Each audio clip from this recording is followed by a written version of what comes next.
What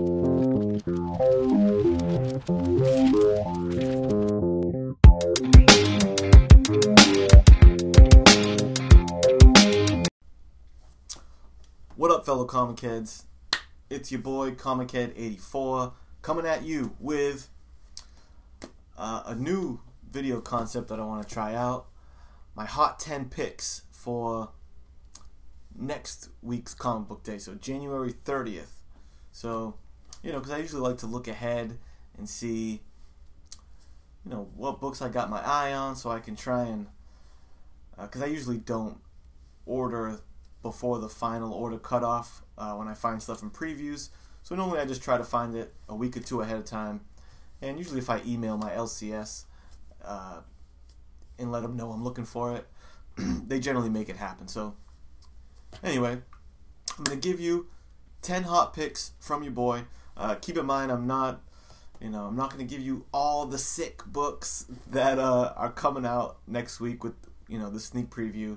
This is not what this video is. You can find that kind of stuff somewhere else. This is 10 picks personally curated by your boy ComicHead that I'm personally looking forward to for January 30th. So, without further ado, let's get to it.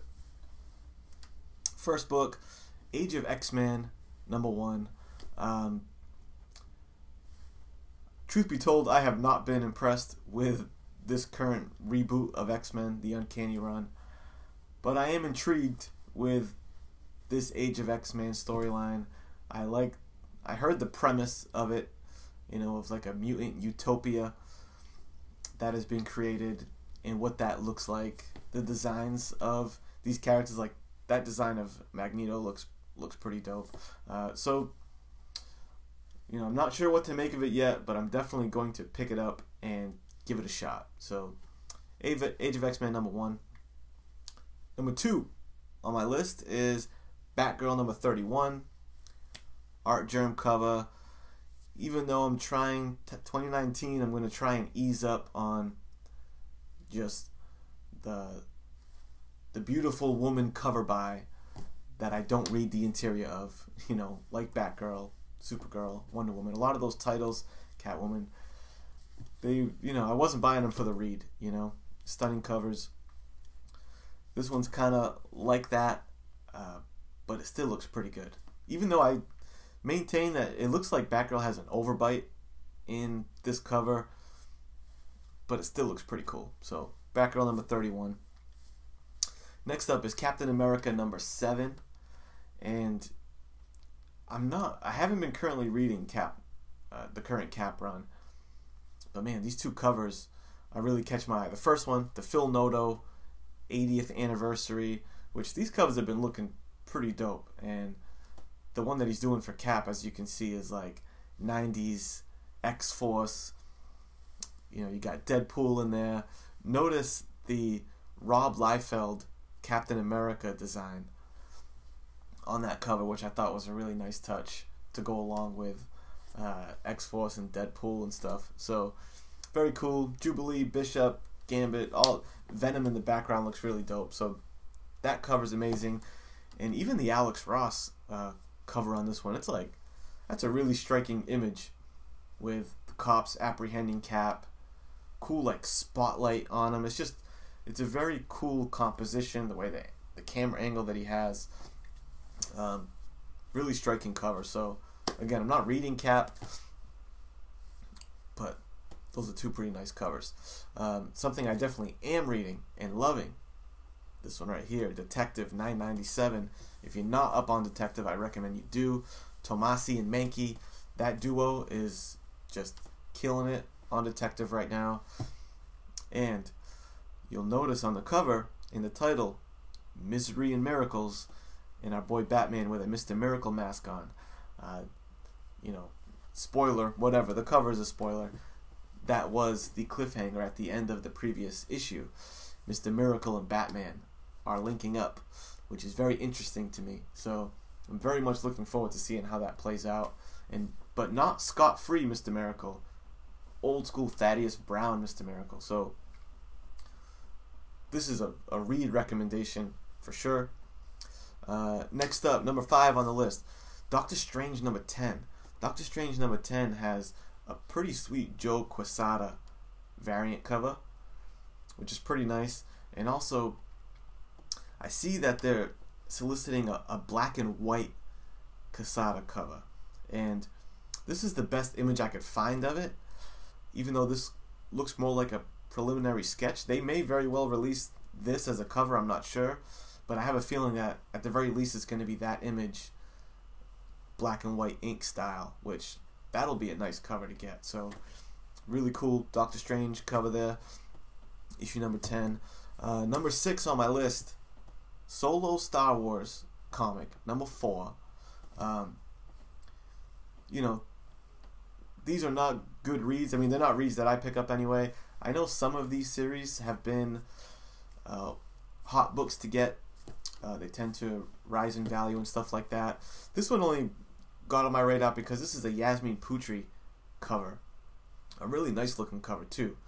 And I'm not sure if she's been routinely doing this series, or if this is the first time. I'm not sure.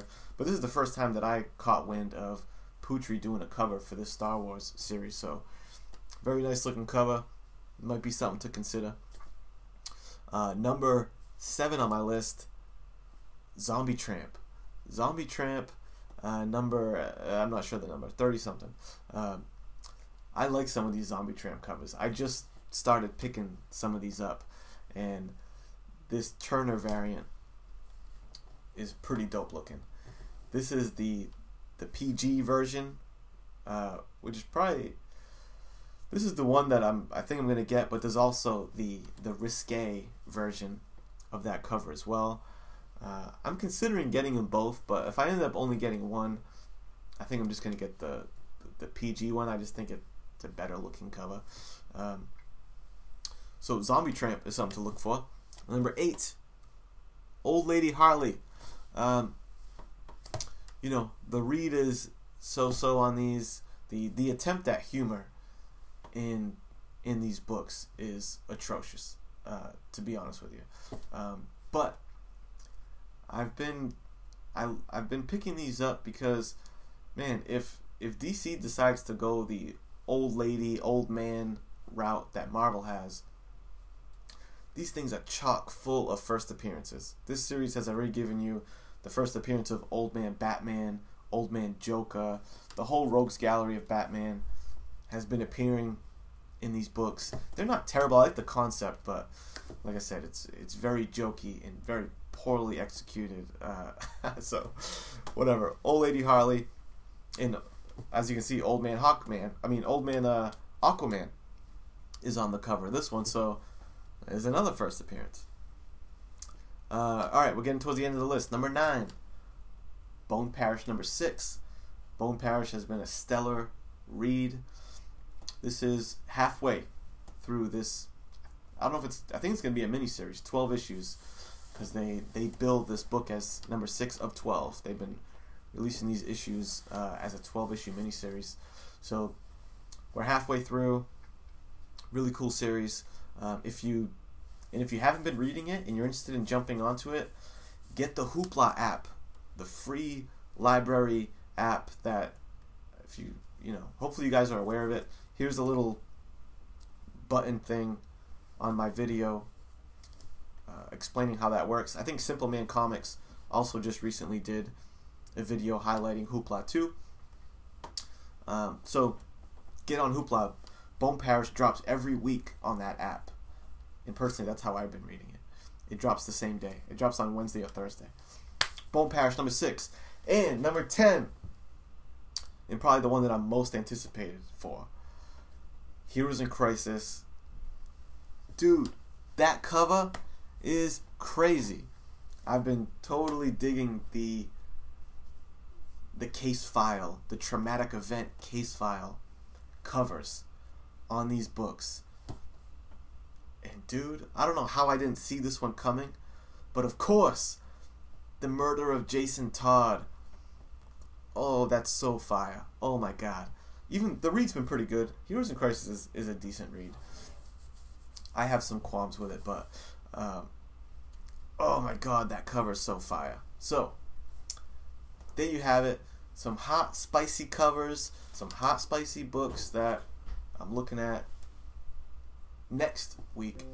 So there you go. Let me know if you like this kind of format of me kind of giving you the ComicHead picks, you know, in advance.